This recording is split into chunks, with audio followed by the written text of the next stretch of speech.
Hello అండి. అందరికీ నమస్కారం అండి. ఈ వీడియోలో మనకి శ్రావణ మాసం పూజా విధానం గురించి తెలుసుకుందామండి.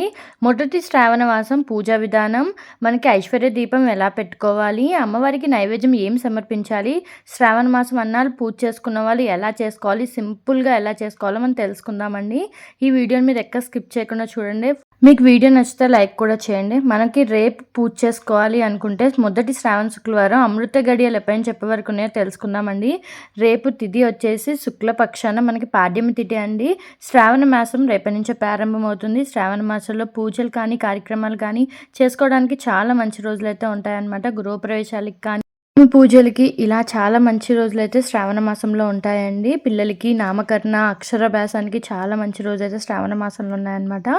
ప్రతి శ్రావణ శుక్రవారంలో అమృత గడియల్లో పూజ అండి 9:48 నుంచి 11:21 పొద్దున పూట అయితే చాలా బాగుందండి.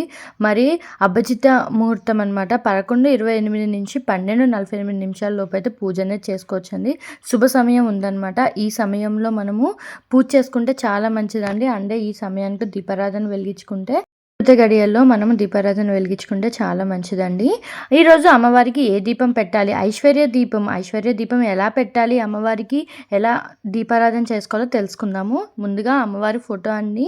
ఇది మనం క్లీనింగ్ అంతా శ్రావణ మాసం అన్నాలు పూజ చేసుకుందాం అనుకున్న వాళ్ళైతే ముందు రోజే, అంటే ముందు రోజు అమావాస్య వచ్చిందండి, దానికి ముందు బుధవారం రోజే క్లీన్ చేసుకోవాలి. లేదండి అనుకున్న వాళ్ళైతే మనకి రేపు అమ్మవారి పూజ చేసుకొని శుక్రవారం చేసుకోకూడదు కాబట్టి శనివారం, ఆదివారం, సోమవారం అమ్మవారి ఫోటోలు తీసి తుడిచి బొట్లు అనేది పెట్టుకోవచ్చండి. అమ్మవారికి అలంకరణ అండి, సింపుల్గా అమ్మవారికి గంధం కుంకుమతో అలంకరణ ఇలా చేసుకోవచ్చు. చాలామంది కాయిన్స్, గాజులు అవన్నీ పెట్టి అలంకరణ చేస్తారు. నేనైతే ఇలాగ సింపుల్గా అమ్మవారికి గంధం పెట్టి బొట్లు పెట్టి పక్కనున్న ఏనుగులకు కూడా బొట్లు అనేది పెట్టుకుంటున్నాను. అమ్మవారికి చేయి నుంచి మనకి లక్ష్మీదేవి వస్తుంది కదండి, అక్కడైతే బొట్టు పెట్టకూడదంట. ఎందుకంటే అక్కడి నుంచి లక్ష్మీదేవి వస్తుంది కాబట్టి బొట్టు పెట్టకూడదు. ఇంకా కింద పాత్రలో మనకి లక్ష్మి అంటే డబ్బులు కనిపిస్తూ ఉంటాయి చూడండి, అక్కడ పెట్టుకొని బొట్టు అనేది పెట్టుకోవచ్చు అనమాట.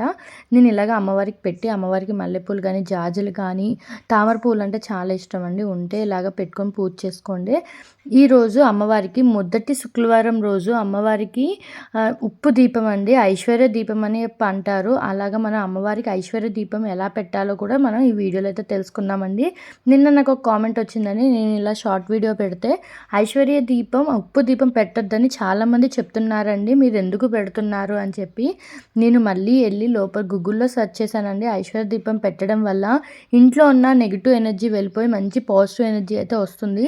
ఆ ఉప్పు దీపం దేవుడి మూలే పెట్టుకోవాలండి, దేవుడి దగ్గరే పెట్టాలి. ఐశ్వర్య దీపం మేము ఎప్పుడు పెట్టలేదండి అనుకున్న వాళ్ళు నేనైతే ఒక వీడియోలో క్లియర్గా అయితే చూపిస్తానండి. ఐశ్వర్య దీపం ఎలా పెట్టాలి, ఎప్పుడు పెట్టాలి, ఆ ఉప్పుని ఏం చేయాలి అని కూడా ఈ వీడియోలో అయితే తెలుసుకుందాము.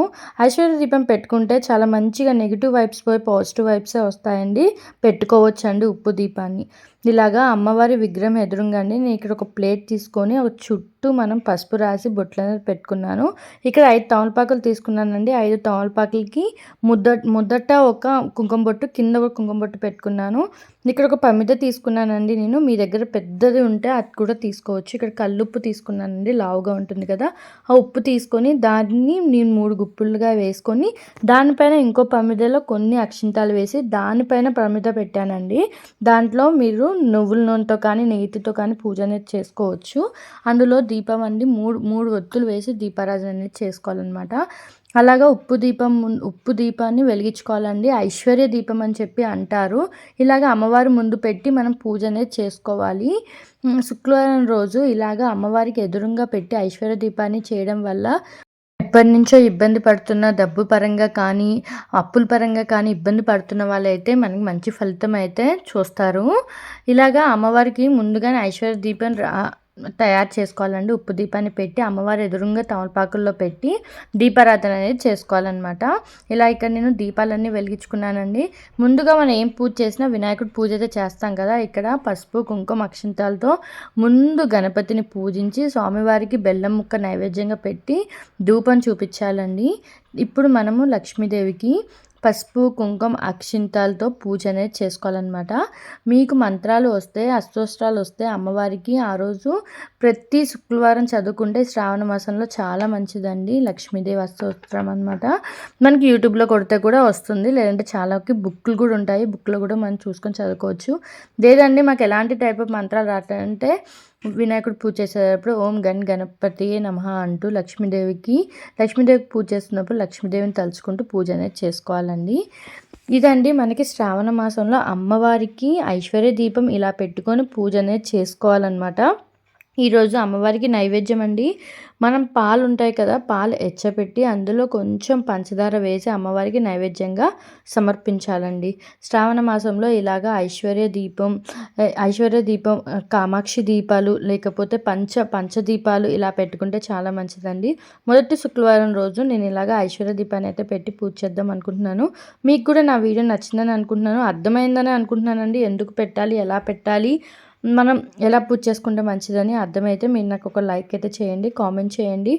ఇలాగా అండి నేనైతే శ్రావణ మాసంలో కుదిరిన రోజులు అయితే పూజ ఈ విధంగా చేసుకుందామని అనుకుంటున్నాను. Thank you. ఇక్కడ నేను సిల్వర్ అండి ఒక వీడియో అయితే అప్లోడ్ చేశాను. సిల్వర్ అనమాట. నా దగ్గర వెండివి పాత్రలు ఉన్నాయండి. అవి ఎలా కడగాలి ఏంటి అంటే ఇక్కడ కొంచెం టూత్పేస్ట్ తీసుకున్నానండి. కొంచెం పేస్ట్ తీసుకొని ఇలాగ చుట్టూ వాటిని నీట్గా మొత్తం పేస్ట్ అనేది అప్లై చేసేసి ఒక్కసారి కడిగి చూస్తే నిజంగా అండి అంత నల్లబడిపోయిన నావి కుంకుమ బర్న్ అనమాట. ఇలా చేయడం వల్ల చాలా మంచిగా, అంటే కొత్త దానిలాగా అయితే అయిపోయింది. ఇదండి మీకు యూజ్ అవుతుందని నేను వీడియో అయితే పెడుతున్నాను. ఇప్పుడు వచ్చేదంతా శ్రావణ మాసమే కదండి. చూడండి వెండి పాత్రలు ఒక్క చిన్న టూత్పేస్ట్తో ఎంత మంచిగా అయిపోయిందో, కొత్తగా అయిపోయిందండి. థ్యాంక్స్ ఫర్ వాచింగ్ అండి. బాయ్. Like my